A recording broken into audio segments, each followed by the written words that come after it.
E, assim, o senhor então fazia um jornalismo esportivo, né?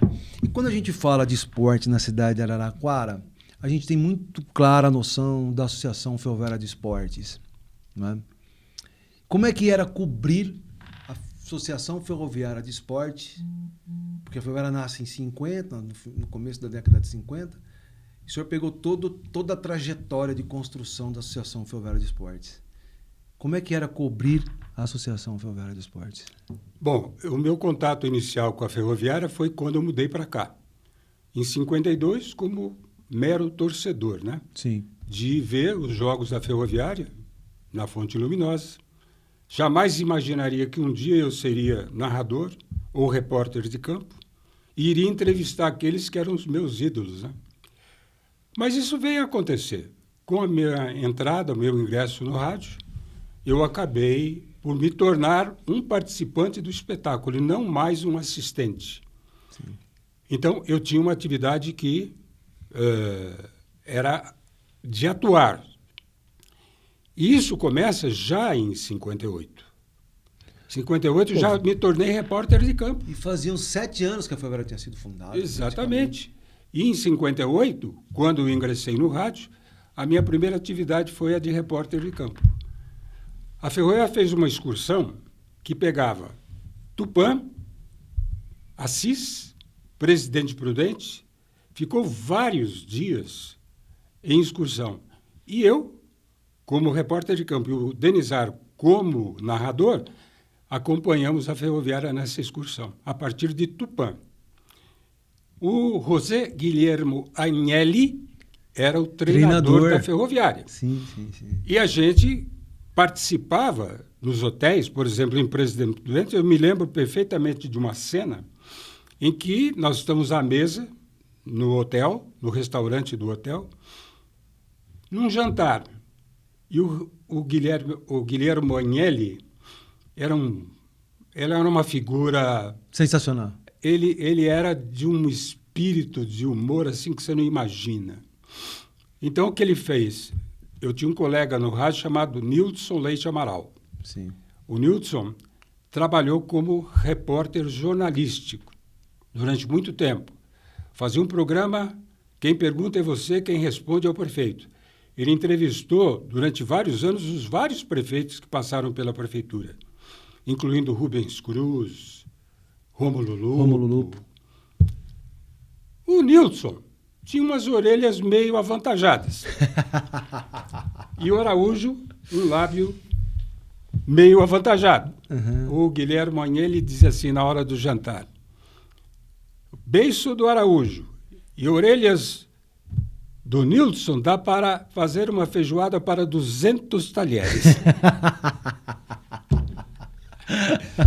Então, só para você ver como essas excursões foram... E era muito próxima, né? Era muito próxima. A relação entre o repórter e jogadores era uma relação muito... Ficava uma coisa de irmandade, né? Fraterna, né? O Agnelli era um pai para os jogadores, né? E a amizade dele, você vê que a gente sentiu muito a morte dele, porque ele acabou num quarto que o Botafogo de Ribeirão Preto construiu para ele no próprio estádio. Ele morava ali. O Agnelli depois foi treinar o Botafogo e morava no estádio do Botafogo, no Santa Cruz. Exatamente. E ali tinha um apartamento que o Botafogo construiu para ele no estádio. E ele faleceu ali? E foi ali que o Agnelli faleceu, né? Eu não sei exatamente, né, a distância que ele tinha dos familiares, porque ele era argentino, né? Sim. Não sei como é que era essa relação, né? Sim. Mas fica um peso no coração, porque você imagina, né? Puxa vida, aquele paizão morrer praticamente sozinho, né? Sim. O senhor conheceu Pereira Lima? Sim, claro. E como é que era a sua relação com ele? Pereira Lima era o maior contador de piadas que eu conheci na minha vida. Quando ele, Pereira Lima, se decidiu a se candidatar a prefeito, sei, eu estava na Rádio A Voz da Araraquarense. E a Rádio A Voz da Araraquarense vendeu uma promoção porque o Pereira Lima estava retornando dos Estados Unidos. Sim. E aí eu soube que eu estava designado para ir para o aeroporto de Congonhas para recepcionar o Pereira Lima, para ele dizer as primeiras palavras como candidato. Quem foi comigo? O José Wellington Pinto. Doutor José Wellington Pinto. Jovenzinho. Que depois foi presidente da Ferroviária. Isso. Né? Tem uma longa história maravilhosa, o Wellington como legislador, Sim, como advogado. Como advogado. Então, vamos eu e o Wellington de ônibus, pela empresa Cruz. Vamos a Congonhas, e aí o sinal é aberto, a linha é aberta, e ao vivo, Pereira Lima dá a sua primeira declaração. Está aqui o doutor Pereira Lima, que vai anunciar a sua candidatura à prefeitura. Então, são recortes que eu faço. Sim. E que mostram como essa vivência no rádio, ela é muito rica, né? Você participa você falou da interferência do político, mas tem uma relação com o político que... Muito forte. Muito forte, né?